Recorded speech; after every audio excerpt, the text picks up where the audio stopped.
Working Cows Podcast, episode 260, brought to you by Performance Livestock Analytics, helping you work smarter on your cattle operation. Visit performancelivestockanalytics.com to request a demo. Welcome to the podcast that gives producers a platform to discuss and share paradigm-challenging practices. Practices that have increased the effectiveness of their operation and the joy that their families have received from this lifestyle.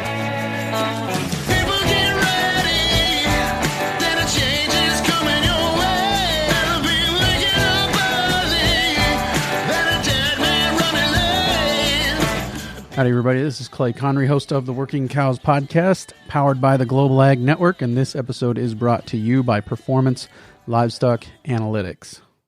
How do you manage data for your cattle business? Stop relying on pen and paper or complicated programs. Get real-time access from anywhere with Performance Beef. Update rations, generate real-time closeout reports, record health data at the chute, in the pen, or pasture, or analyze performance trends, all in one place with ease. Your feed, financial, and health information is integrated into one easy-to-use platform, accessible from your computer, smartphone, or tablet. Find Performance Beef online to learn more and request a demo.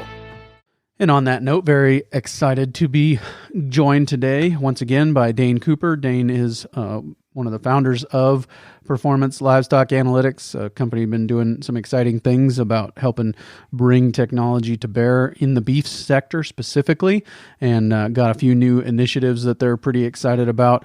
And really, I'm also excited about them and some of the things that they mean for the pasture and forage management side of some of these things as well. So my privilege to once again welcome back to the Working Cows Podcast, Dane Kuper. Thanks for joining me today. Yeah, thanks for having me. Great to join you. So you have gone through a transition, I think, since last time we talked. You were, I think, still at that point independent with Performance Livestock Analytics, and since that time has gone through a transition and under the banner of Zoetis now. Do I understand that right? Yeah, no, that's exactly right. We would have started the business, right, January 1 of 2017.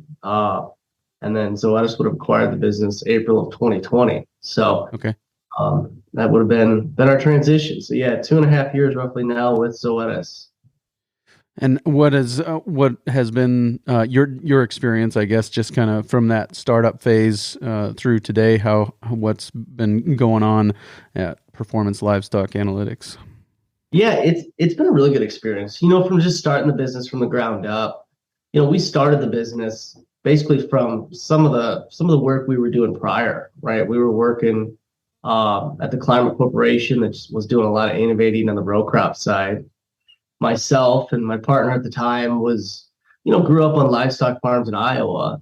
And I always use the analogy of looking across the fence saying, livestock is something that has a workflow daily, more labor intense, more capital intense, probably more volatile too, but yet just was not being armed in a way with relevant technology to help people run their business like we felt it should. So we tackled that. And then, since we launched the product, basically January 1 of 17, we were fortunate enough to where really it hit the network effect. Once we had 1 or 2 producers on it, all of a sudden, boom, 5 called us. Once we put 5 more on, they really liked and enjoyed using it.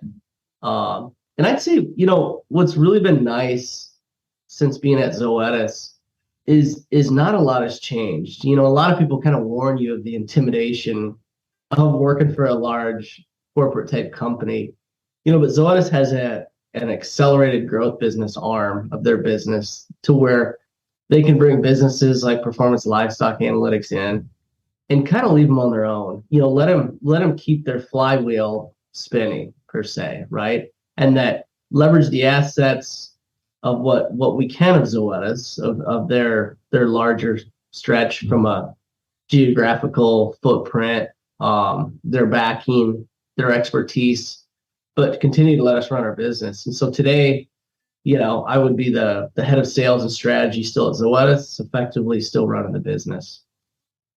Yeah, and I still remember, and I think about it a lot actually. one of the lines that you dropped in that original episode was that you have seen Performance Livestock Analytics, Performance Beef. You've seen that facilitate the gamification of the feeding process on these operations, where people are competing to see how close can we get to the amount of this certain commodity that we're seeking to put into our blend, in with the drop from the bucket into the mixer wagon and stuff like that. So I think it's just an interesting product, and it was a product kind of whose time had come, I think, where Yep. there's all this disparate technology, and you bring it together into one product that can serve people so well, because I didn't realize it, just how much of a guess it was, for those people loading those products, and kind of now we've got firm numbers, really, really accurate numbers that people are able to use. So I think that's just been an interesting opportunity that comes about as a result of this product. Yeah, no, I mean, that's exactly right. Even, I mean, if you look at today, it's just higher stakes poker, in the game of livestock production, right? It's not the $10 blackjack table no more. Like you're sitting at the $100 table. It's everything costs so much to produce, and the ability to have a precision ag mindset, leveraging technology to keep tabs and efficiency and know your break evens, and just having more of an intelligence center type attitude and leveraging the technology to do that is even more relevant today, just because of, the price of feed is high. The price of feeder cattle is $1,500 an animal just to weigh them in. And, if the April futures still stay at $1.55, it's, like I said, it's higher. And so I feel like it's even more relevant today of like the value of utilizing a technology platform, and just understanding everything, feed the financials to your animal health aspects, and just everything as it relates to that is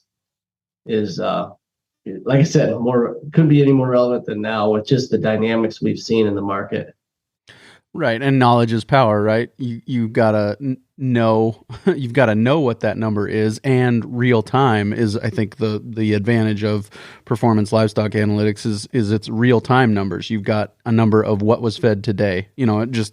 Not to rat out Brian Mose, but I was sitting next to him in a Farm Bureau board meeting the other day, and I look over, of course, in an appropriate moment, and he's got his Performance Livestock Analytics sitting there in the boardroom, pulled up on his laptop, and he can see every load that was fed that day and how much was in there, and he's not there that day, but he can still keep tabs on what's going on, and it's real-time data. It's not the end of the month we take an inventory and figure out where we stand, and I just think that's such a powerful piece of knowledge to have. Oh, yeah. It's, that it depends on who you talk to. I would say, you could, one operation, they're kind of pessimists, and one operation's an optimist. Well, PLA kind of makes you a realist, right? Yep. I'm like, this is what it is, right? Yep. And as far as their accuracy, your production efficiency, the numbers, the beauty of being able to just have that interface where these guys feed with it every day, and that data's pulled in there. It's what actually happened, not that what was supposed to happen. And having that up to date, real time is just, yeah. I mean, I feel like everyone, even like the Moe's operation, or no matter, really kind of find their way with the platform of where they can leverage it the most, because every operation is so different. Even, there's feedlots in Iowa, throughout the Midwest that are similar as far as family farms, but the facilities are different, the type of cattle, what type of feed they decide to put up. And it still really kind of works in their own customization, but yet having that unified way to wake up, feed those animals, and have that operating system to look at to see what's happening. Yeah, you can't manage what you can't measure, right? That's kind of a mantra in business, and I think there's just been so little ability to accurately measure those things until you run out of feed in the bunk and you realize, okay, we need to bring in another load of this. Well, you've got a way to project this is what's going out, this is what came in, and we know kind of the timeline, and we can look at the markets and say, do we want to buy now or do we want to wait till later and see if it comes down, and we've got an accurate assessment of what's sitting there and how much is going to go out every day between now and then. So it's pretty cool. Yeah. No, I feel like technology's kind of created a new standard. If we think about different technologies that have, even the way we get news today, right? And that, our parents, got news when the newspaper showed up, right? Once a week. And it's like when a connected mobile device created a new standard in how you receive information, process that, and how quickly you can get it and adjust your mindset, decisions, your day based on what's happening around you. I feel like it's kind of created a new standard, right? Like these operations no longer going on pen and paper and having a software. It's like now there's no going back, right? And then now it's like what can we do going forward now, right? And continue to do that, continue to create a new standard of efficiency, productivity, and how we manage all this. One of the early mantras, I would say, if I can use that word, of the Working Cows podcast, is kind of where you started out on this episode, is that, we see the technology and the way that it serves row crop agriculture and precision farming and those kinds of things. How do you think that technology is continuing to shape the livestock industry? Yeah, I think that's an interesting question. One journey we're on at Zoetis is that we're being unified, in this accelerated growth business division, really with the genetics team at Zoetis, under an umbrella called Precision Animal Health. And I always joke, sometimes people may scratch their head, or even maybe I did when it was day one, us being integrated with the genetics team of like, okay, genetics and PLA, like this are two different animals coming together. How is this? Why is this? Right? Well, genetics, a lot of people don't even realize that Zoetis has a genetic testing business, right? And it's big business in the dairy business. Big progressive dairies, they test heifers before they put them back in the herd. And if they don't meet a certain score, they don't get put back in the herd. And, one quote that they provided me was that, 100 head dairy that was either in the bottom 25% genetic score versus the top 25%, on 100 head of those animals on a 100 head dairy in Iowa was $86,000 of difference. And so, but really when you think about genetics from a beef standpoint, you have seed stock producers that use genetics on beef, right? They do genetic testing. HD50K is a known thing out there. But the genetic test is like a tissue test of the ears that gives you that cow's scorecard or that animal's scorecard, right? And really it's a data strategy, not necessarily a genetic strategy, right? But a lot of people think of it as genetics, like, oh, I'm a commercial cow calf. This is sophisticated genetics for a seed stock producer or a bull producer, where I think there's an opportunity to change the narrative as far as what we're doing going forward from a PLA coming together with genetics. We're launching Performance Ranch, effectively right now through the first of the year, that cow calf producers, we want to provide that same experience of feed to financials for a cow calf producer to manage his business, right? Have that intelligence center that I talked about. But the second thing we want to do eventually too is integrate that genetic cow card into Performance Ranch. And so that any commercial cow calf producer could have those 16 indexes of its docility, milk, weaning weight, yearling weight, whatever all those are, into a Zoetis total return. We basically can tell them, here, you're tracking sire, dam, calf weaning weight, kind of your own EPDs as far as performance.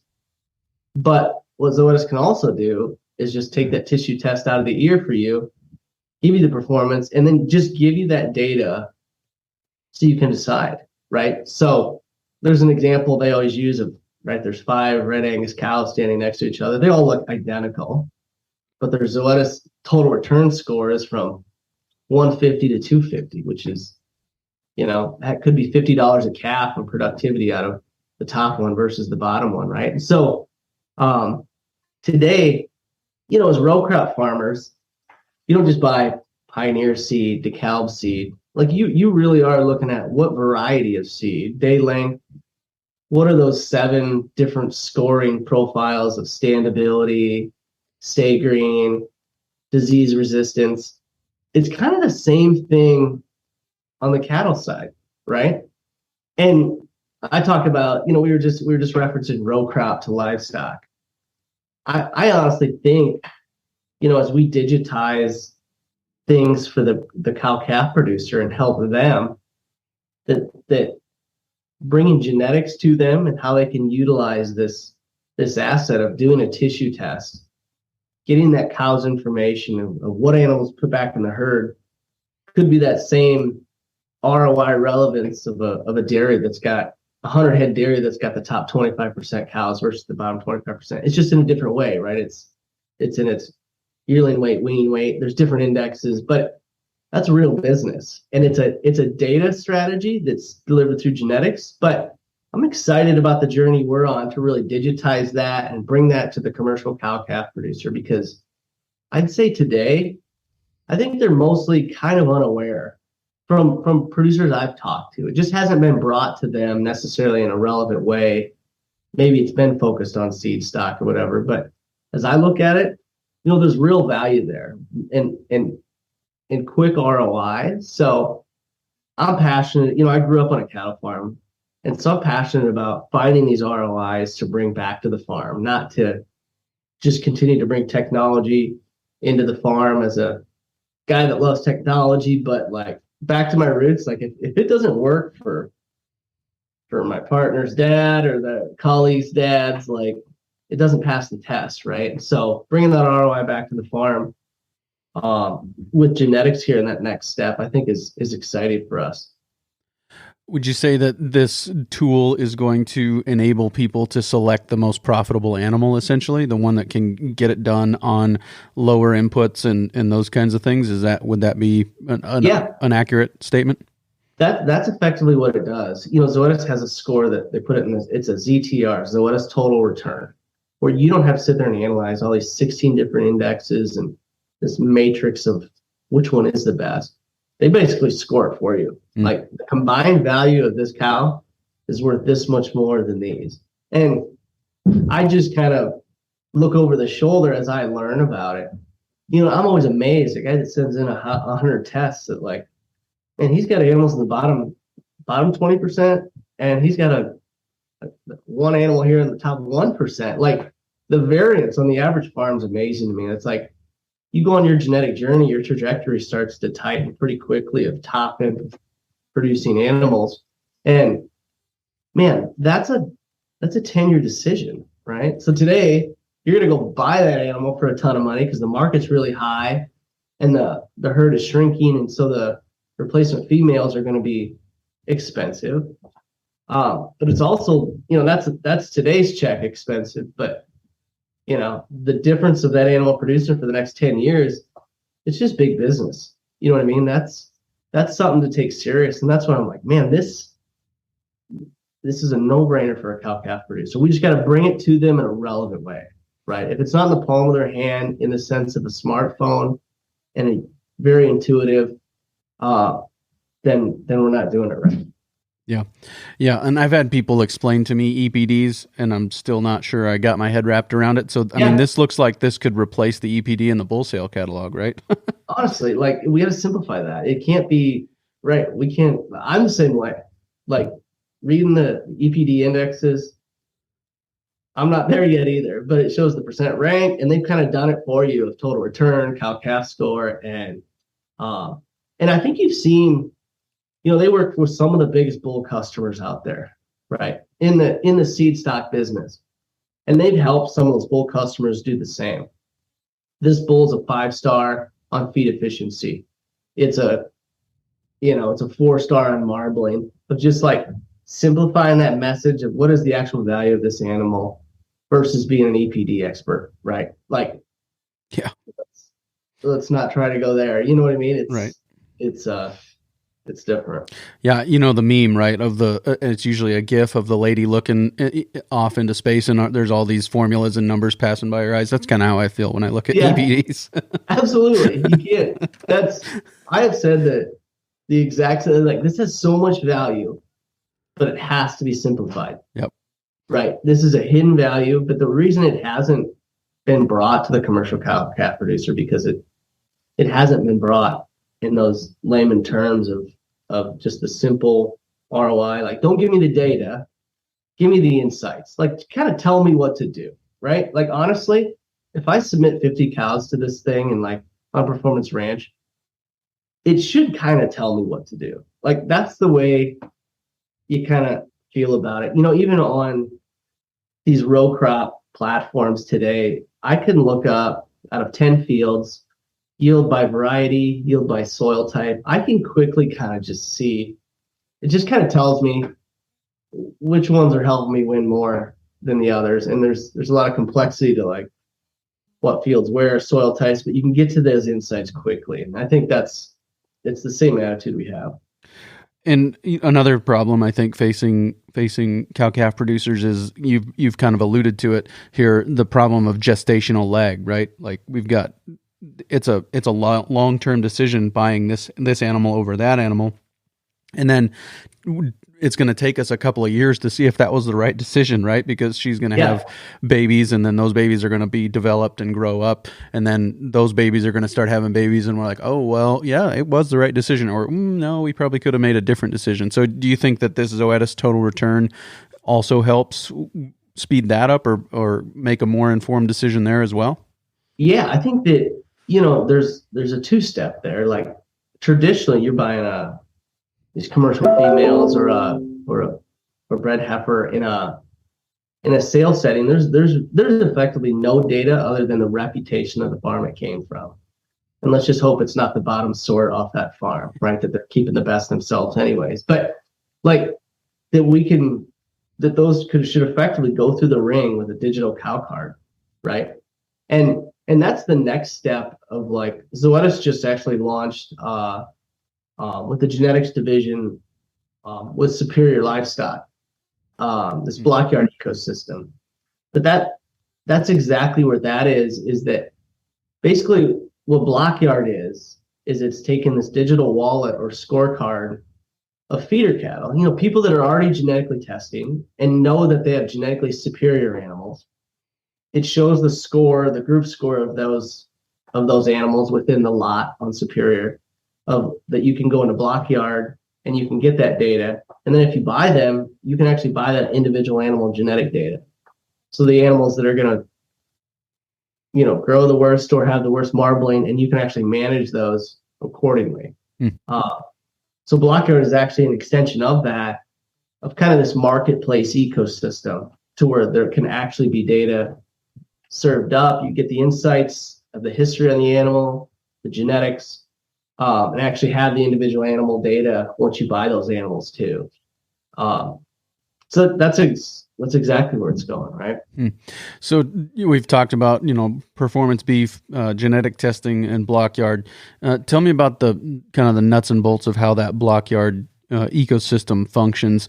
Is there a RFID tag that's tracking this animal, or what? How are we accomplishing that? Yeah, so for Blockyard, they need to have a 15-digit ID, which is like an EID, right? A 940 tag or a PLA UHF tag, one of our high frequency tags we provide with our animal health chute side integration on performance beef. That's a 15-digit ID tag. So effectively, you can put animals into Blockyard with just the data on them. But really, that's an environment to where you genetically test those animals, and you provide that genetic group data, and preview that and really help expose that superior genetic data. But yeah, it is through individual animal ID system, right? And that's Blockyard does require a 15-digit ID, which effectively helps you as the producer and the buyer better manage and understand these individual animals.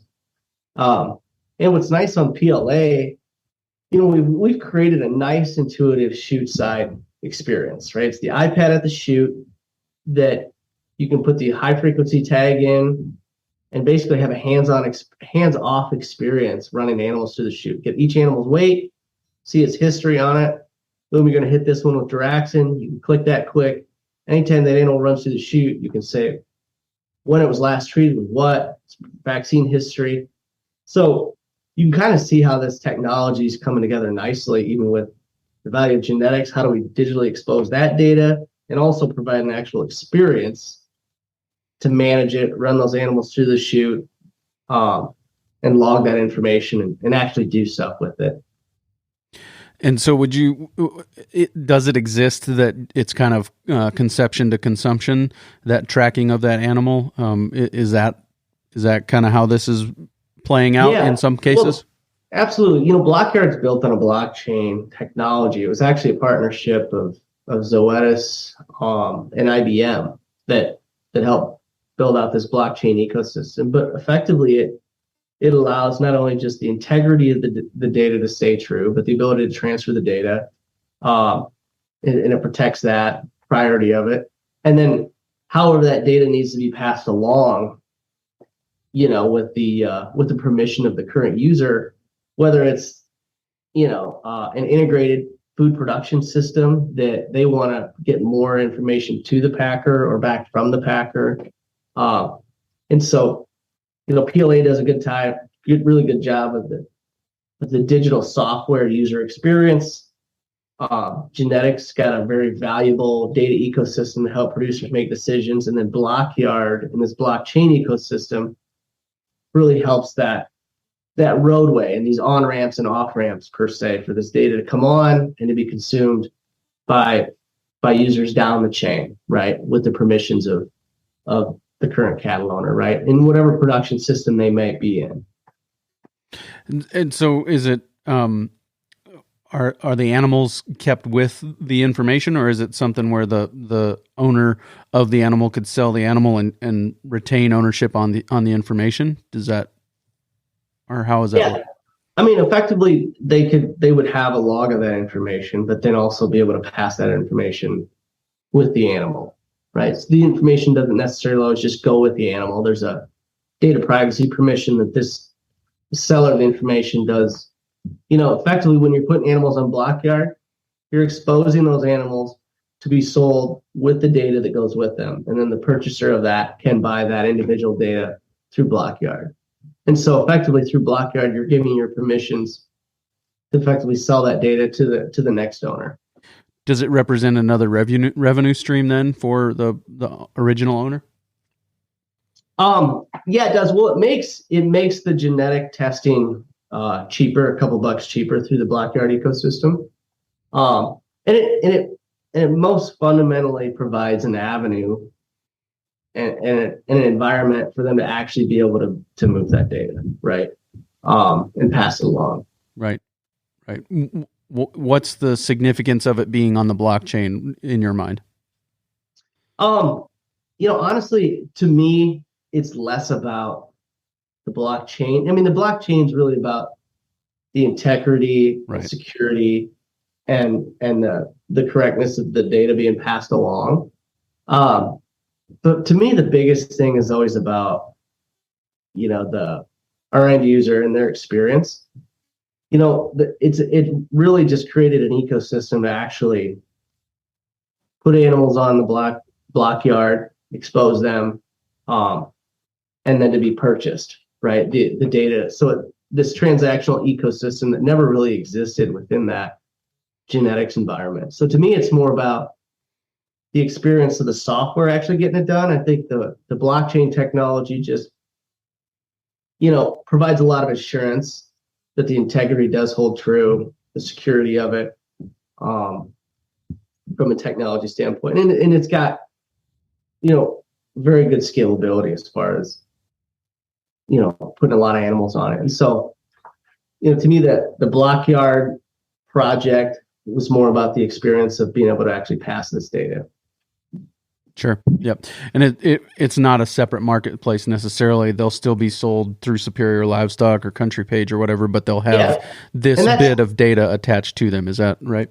That's right. And I think that's the most important thing for people to understand is that we're not replacing a marketplace. Like the cattle will transactionally go through their current, auction barn, Superior, wherever they want. It's just we want to provide this web-based cloud experience to where whether you're in the auction barn, the representative's block yard, you can pull that data up and see that quickly and decide to make a purchase on those animals based on their index.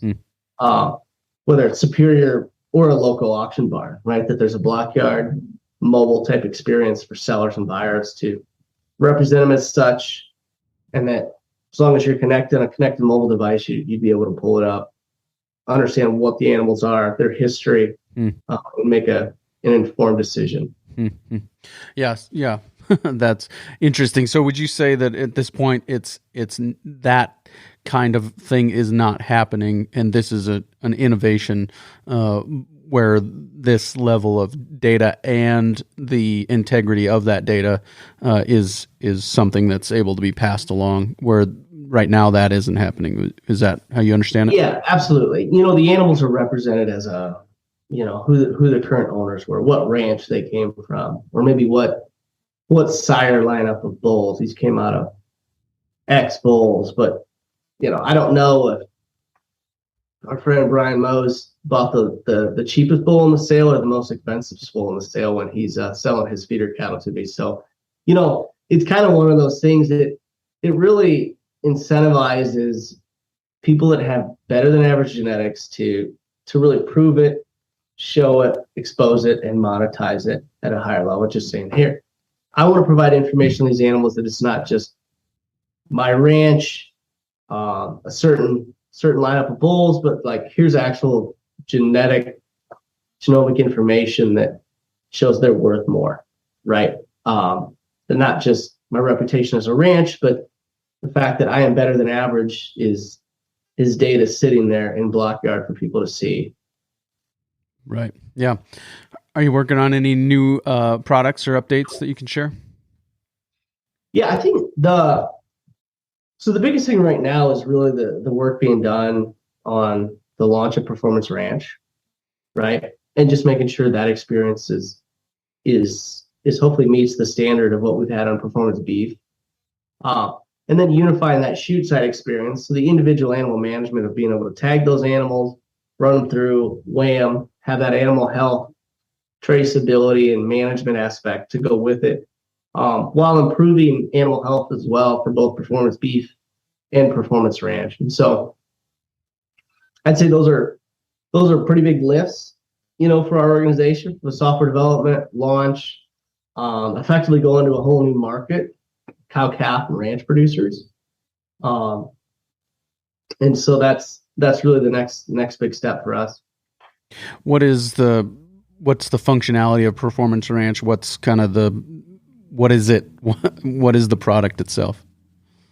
It really is your kind of just data and business management for a cow calf producer, right? And that hopefully we can replace the pocketbook, right? In the shirt of like, when was this calf born, out of what sire, this cow's historical data, and kind of provide the benchmark analytics of like performance, what's happening, and just all your management, even from feed to financials as well.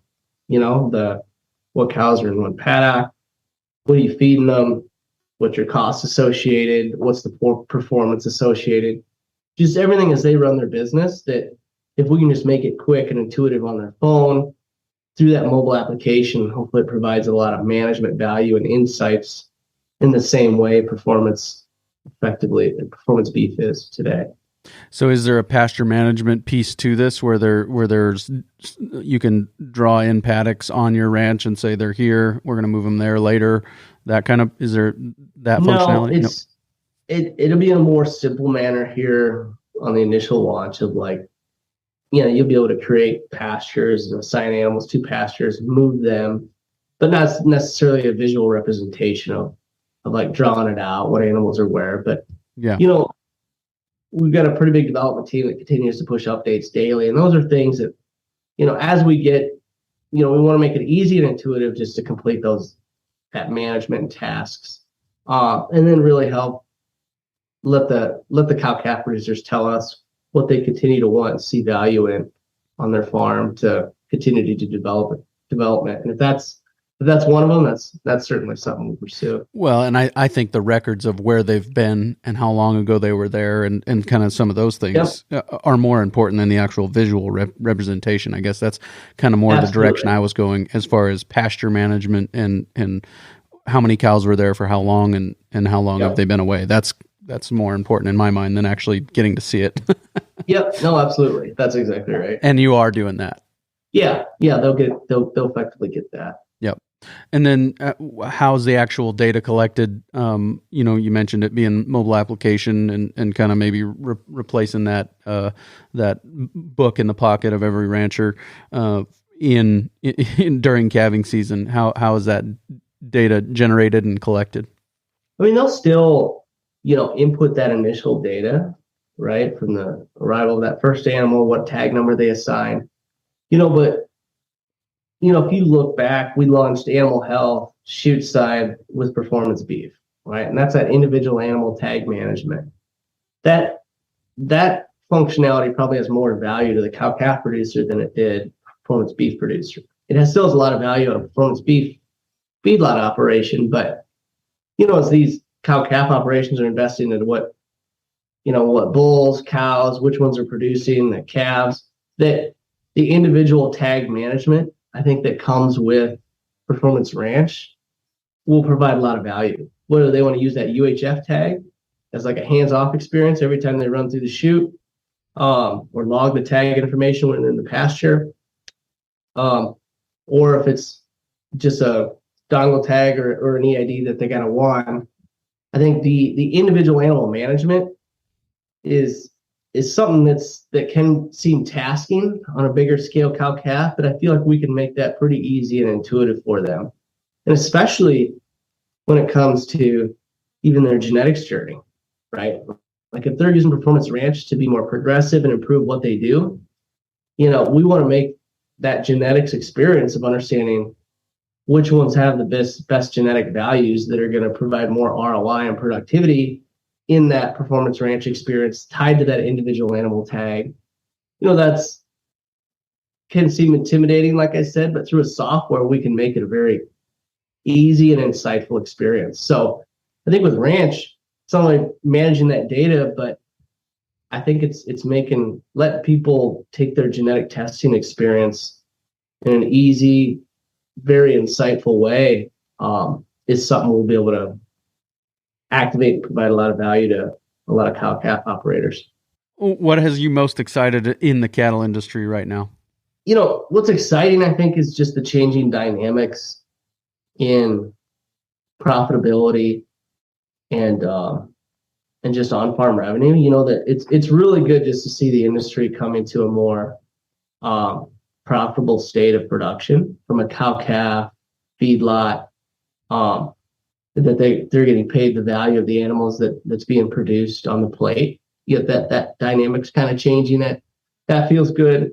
But there's just so much more going on in the industry, is that from a sustainability, lower carbon footprint. I think the livestock production industry is a really unique place in production that, we've always battled less antibiotics. We don't want hormones in our meat. And as producers, we've always known that it's a very safe, well-produced, product that's really being done as efficient as possible. And when someone says don't use antibiotics or don't use an implant, we know it makes that animal less productive. But I feel like that could be brought in new light into the livestock industry, and that this world of sustainability, lowering our carbon footprint, and the fact that cattle are being targeted with greenhouse gas emissions could actually be a really good thing for this industry, to show that, hey, technology is being used on farm. I'm not talking software technologies, but animal health products, feed technologies, growth technologies, is that effectively what that's doing is lowering that animal's emissions and making it more productive, and that we have more of an opportunity today to protect our right to operate and bring what we do in the light of sustainability, and show saying, you don't want this in it, its footprint is bigger now, right? You want to use animal health technologies, and now it's going to take more to produce that animal. I feel like there's an opportunity to do that, but it's not going to be done without proving it as well, right? Proving production practices that reduces your footprint of rotational grazing, and that software data ecosystems are going to be a big part of that, right? But I think in my mind, to me, it's an opportunity for this industry to protect our right to operate and really show these additive technologies and products we use and products we feed lower the footprint. In our mind, they always increase the daily gain or increase the feed conversion. But the reality is that to the consumer, it's lowering its greenhouse gases and it's lowering its carbon footprint as well. And that's no more important today. And to be able to trace that, prove it, and bring that forward, I think, to the food chains will be an evolving thing. It's a market in the making, kind of, but it's important that as an industry, we recognize this as an opportunity. Right. You mentioned, as far as things that are kind of exciting to you right off the top there, you mentioned the profitability issue. Is that a fluctuation in the market that's facilitating that, or do you see something else going on at a more macro scale that's facilitating that? Yeah, I mean, just to be clear, I was referring to the profitability for the cattle producer, right?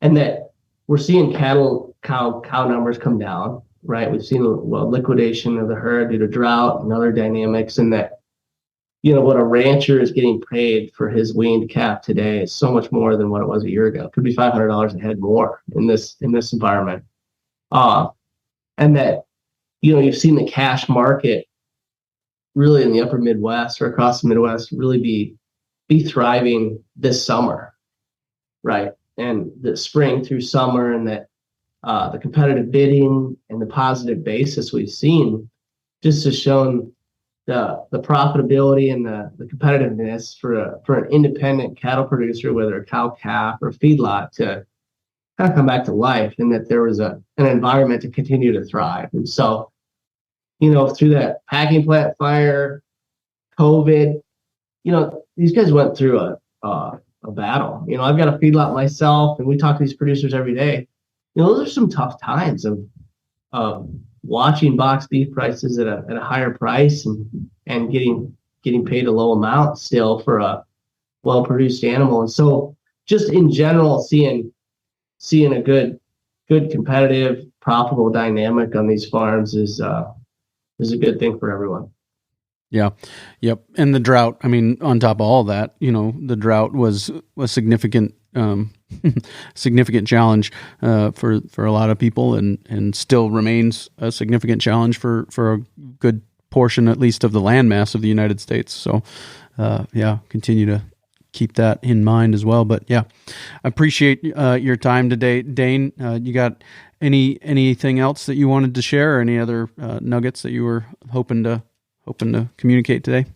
No, appreciate the time. If anyone's new listening, our website's performancelivestockanalytics.com. And feel free to request a demo or any additional information, even on the genetic side of the ecosystem. We'll be able to pass it along to the appropriate experts. But always feel free to follow or inquire, and appreciate the opportunity here. Yeah. And the customer experience has remained the same too. They're still getting a hold of the same team at PLA when they go on and request the demo and some of those things.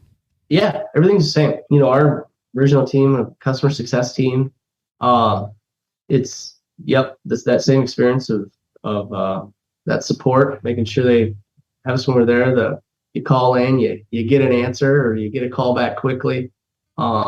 And so that's a big part of our business, and making sure that, cattle feeding is 365 a year, right? And so our support needs to be that as well. And so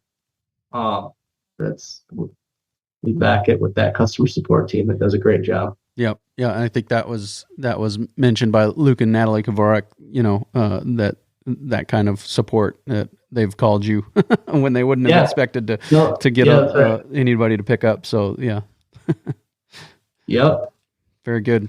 Well, Dane, I appreciate your time today. Thank you. Yeah, likewise. Thanks. Very good stuff there. Really appreciate that. Really appreciate Dane's perspective kind of on these things and on the future and on what we can do to leverage technology to help us make better decisions and to drive those data that we're capturing into better decisions. So pretty exciting stuff there. Very excited to share with you my interview next week with Robert Kane and Michael Sillick. They are from C90, the C Agri company, and C90, the mineral salt and different products that they've got. And we're going to talk to them about kind of the revitalization of the role of salt in livestock health and in even soil health and some of those things, and how they have used them successfully and the ways that they have used them successfully, and kind of some of the history, as has been mentioned in past episodes with Steve Campbell and others, Maynard Murray and his work, and Robert Kane, how he kind of had a front row seat to that work, and how he has now launched off into his own mission with this around salt and around its critical role in remineralizing the food supply from the soil on up. So really excited about that for episode 261 of the Working Cows podcast. We will see you real soon with that episode coming your way. We invite you to visit workingcows.net to subscribe to the show via iTunes or Stitcher. You'll also find detailed show notes pages, resources from our guests, and the industry leaders who have influenced them. For more ideas on putting your cows to work for you in a more profitable way, tune in next week.